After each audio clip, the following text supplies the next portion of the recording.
اومدیم فال بگیریم. دلبر خانه خرابم که ببرم دلبر خانت خراب.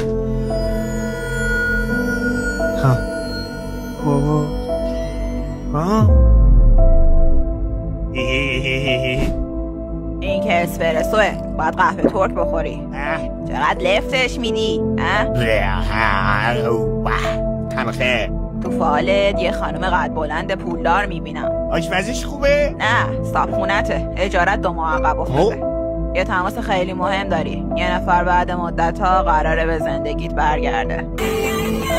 خودشه. این که طلبکاره. یه جسم گرد و قلمبه میبینم تو فالت. آخ جون، کوفته تبریزیه. نه، یه مروارید گرون قیمته. ای بابا. یه 2 میبینم تو فالت. 2 سال، شاید هم 2 قرن دیگه گره هات باز راستی میشه. من میتونم یه دقیقه برم؟ 2 دارم. یه پول